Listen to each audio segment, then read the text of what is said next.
Hola, buenas tardes. Soy el doctor Jesús Antibáñez Romero, del Hospital Daniel Alcides Carrión, médico de reciente tercer año de Ginecología y Obstetricia de la Universidad Mayor de San Marcos. El día de hoy vamos a presentar una telecapacitación al respecto de enfermedad hipertensiva del embarazo, preeclampsia con criterios de seguridad. ¿Cuáles son los objetivos? Identificar adecuadamente gestantes con diagnóstico de preeclampsia en el establecimiento de salud de primer nivel de atención. Referir oportunamente al momento de sospechar el diagnóstico, poner atención durante los controles prenatales, realizar manejo básico de pacientes durante un embarazo. Muy bien, vamos a ver la etiología. Con respecto a la etiología, es multifactorial, es decir, hay varias teorías al respecto de qué se encarga o a qué se debe la preeclampsia.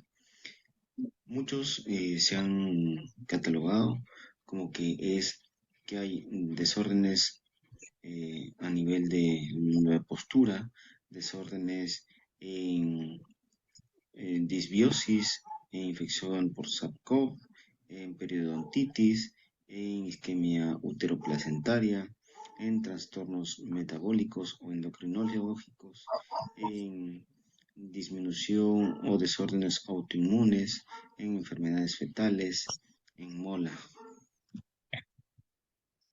Los factores de riesgo son la nuliparidad, cuando son muchos fetos, cuando hay preeclampsia en embarazos previos, cuando hay hipertensión crónica, cuando hay diabetes gestacional, cuando hay pregestacional de diabetes también, trombofilias, cuando hay lupus eritematoso sistémico, cuando hay un IMC mayor, es decir, cuando hay obesidad, cuando hay un síndrome antifosfolipídico, cuando la mujer tiene mayor de 35 años, cuando hay enfermedades renales, cuando hay asistencia de reproducción en los FIT, cuando hay obstrucción de vía aérea. El diagnóstico no es tan complicado, pero el diagnóstico está orientado a hacer los chequeos y los controles en los cuales los controles prenatales son los que nos ayudan realmente a verificar si es que tenemos presión elevada o no. Debe ser la presión sistólica mayor a 140 y la presión diastólica mayor de 90. Debe ser tomada en dos tomas separados de 4 a 6 horas en una forma correcta, con el paciente sentado, tranquilo, después de un reposo de 5 a 10 minutos, que no tenga ningún tipo de peso o de ningún tipo de presión en la mano, que no haya ningún tipo de presiones sobre el brazo donde se va a ejercer y tomar la presión arterial. Lo otro es que debemos ver y sospechar de preeclampsia cuando vemos mayor a 20 semanas. Antes de las 20 semanas, si es que la presión está elevada, se atribuye a otro tipo de patologías como es una hipertensión crónica, o si es que hay presión arterial mayor a 160 o presión diastólica 110. La proteinuria debe existir en tres formas, podríamos verlo. Si es que hay proteinuria 24 horas mayor a 300 miligramos, si es que hay un índice de proteína creatinina 0.3 miligramos por decilitro, o si encontramos una tira reactiva con dos cruces. La falla orgánica vamos a verlas y vamos a sospecharlas cuando vemos en el hemograma unas plaquetas menor de 100.000, creatinina mayor a 1.1, TGO, TGP mayor a 72, edema agudo de pulmón, cefalea con síndromes visuales característicos como fotopsia. Muy bien, la vía del parto. Es importante ver si es que una paciente está en trabajo de parto y si se está presentando la presión elevada. ¿Por qué? Porque si es que nosotros tenemos preeclampsia y detectamos preeclampsia y vemos que está con ya algunas características de ser preeclampsia con criterio de severidad, si es que tenemos un trabajo de parto en fase latente, obviamente va a pasar muchas horas antes de poder realizar la finalización del embarazo. Entonces, en este caso se optaría por una vía alta, una cesárea. Pero si es que vemos que un trabajo de parto ya está en un trabajo de parto en fase activa en 8 o en 9 y se presenta preeclampsia con criterio de severidad, deberíamos intentar el parto vaginal como mejor vía. La monitorización intraparto también es importante. ¿Por qué? Porque esto nos va a guiar el bienestar materno-fetal. La fluidoterapia también es muy importante. Si es que nosotros vemos la fisiopatología de la preeclampsia, vamos a ver que el- la congestión hídrica que va a haber en las pacientes generalmente con edema es en un tercer espacio, es decir, no en el intravascular. El intravascular, al contrario, está disminuido, por eso es que es importante hidratación, no sobrehidratación, pero hidratación. El manejo de la hipertensión también es algo muy característico y en lo cual siempre está fijado todas las guías. Debemos empezar con el tratamiento farmacológico. En este caso, vamos a ver las opciones de tratamiento que tenemos y la profilaxis anticonvulsiva debe ser instalado desde el principio en la fase de diagnóstico o por lo menos debemos instalar en cualquier lugar hay un sulfato de magnesio en ampollas, hay una vía para poder instalar esto. Y ya saben cómo es la dosis que se maneja para poder dar una profilaxis anticonvulsiva con sulfato de magnesio. ¿Cuándo debo culminar la gestación? La gestación generalmente debemos conllevarla, según la COG, a mayor a 34 semanas. Si vemos que es menor de 34 semanas, debemos tener muy bien la condición materno-fetal estable.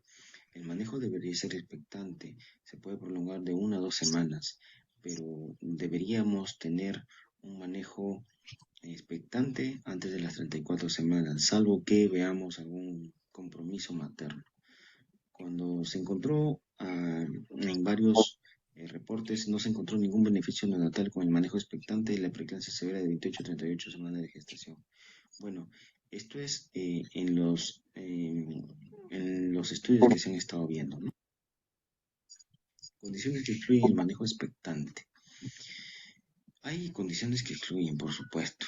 Si es que el control de los rangos son muy severos, de la presión están sobre 160-110, si es que persiste la cefalea, si es que hay epigastralgia, si es que hay trastornos visuales, si es que hay problemas a nivel del sensorio, si es que tenemos infartos, si se presenta un síndrome de HELP, si es que vemos un edema agudo de pulmón, si es que vemos eclampsia. Generalmente estos casos tendríamos que ver la condición materna y no podríamos seguir con condición expectante, simplemente tendría que ser finalizado el embarazo. Si es que vemos problemas fetales, deberíamos ver de repente problemas en el monitoreo fetal, si es que hay muerte fetal, si es que persisten los problemas diastólicos en el caso de la arteria uterina. Es importante la monitorización intraparto. No se recomienda la monitorización hemodinámica materna invasiva rutinaria. Actualmente no hay evidencia en ensayos controlados aleatorios que respalden el uso de catéteres de la arteria pulmonar. El manejo de fluidos es una infusión isotónica de 80 cc por hora a paciente que no tolera vía oral y sin pérdidas. Puede causar edema agudo pulmón diatrogénico si es que hay una sobrehidratación. Los datos sobre la estrategia fluididial en mujeres con preeclampsia son limitados e insuficientes para hacer recomendaciones sólidas. En cuanto al manejo de fluidos, las indicaciones de líquidos intravenosos en la paciente con preeclampsia es de mantenimiento nulo por vía oral con cristaloides de 60-80 minutos por hora. Reducir el volumen con la administración conjunta de medicamentos intravenosos, por ejemplo, sulfato de magnesio. Si es que es de reemplazo, reanimación por volumen, se debe reajustar a 90 milímetros de mercurio. Anemia y coagulopatía de hemoderivados adecuados. En este caso, cristaloides o coloides. Valorar principalmente el déficit de volumen y luego los índices de laboratorio. Si es que hay una precarga, desafío de los líquidos antes de la vasodilatación o de la anestesia regional, 300 mililitros en este caso de cristaloides. En este caso sí no se requiere supervisión. Manejo de la hipertensión.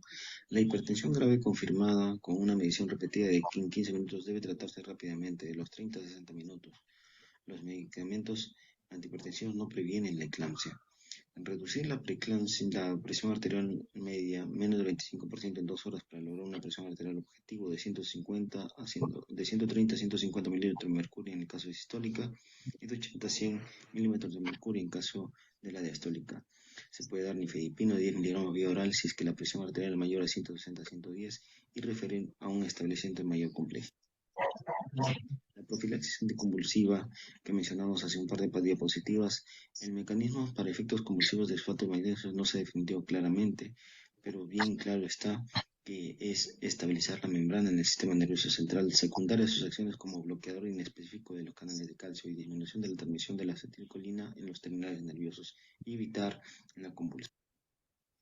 ¿Cómo es la profilaxis? Hay una dosis de carga. La dosis de carga es de 4 a 6 gramos. La infusión de 1 a 2 gramos por hora. La guía NICE nos dice 4 gramos de 5 a 15 minutos, luego 1 gramo por hora durante 24 horas. Y cuando hay casos de insuficiencia renal, tenemos que la dosis de carga estándar y dosis de mantenimiento deben reducirse. Dependiendo de la creatinina, si está de 1 a 1.5, mayor de 1.1 y menos de 2.5, o si es mayor a 2.5. Si es mayor a 1 o 1.5, debe ser 1 gramo cada 24 horas. Si es que la creatinina está mayor de 1, pero menos de 2.5, 1 gramo por hora. Y si es que la creatinina está mayor a 2.5, sospecha de toxicidad de sulfato de magnesio, no hay dosis de mantenimiento. Comunizar la neuroprotección y referir a los centros de mayor complejidad. Muy bien, tenemos en este caso conclusiones. ¿Por qué? Porque si es que nosotros detectamos que la preeclampsia es severa, después de la toma de 2 pruebas de la presión arterial que están agregadas a proteinuria o falla de órgano mediana, estamos frente a una preeclampsia severa. Entonces tenemos que dar una adecuada hidratación, monitoreo intraparto para ver el estado materno-fetal, manejo de la hipertensión con los medicamentos que le mencionamos de nifedipino, profilaxis anticonvulsiva con sulfato de magnesio, y esto es para referir al hospital de mayor nivel de complejidad. Identificar adecuadamente pacientes con factores de riesgo, diagnóstico presuntivo de preeclampsia para poder referir oportunamente. Eso sí es en los controles prenatales. Aquí les dejo algún tipo de bibliografía respecto a lo que se ha tocado en temas de preeclampsia con criterio de seguridad. Gracias.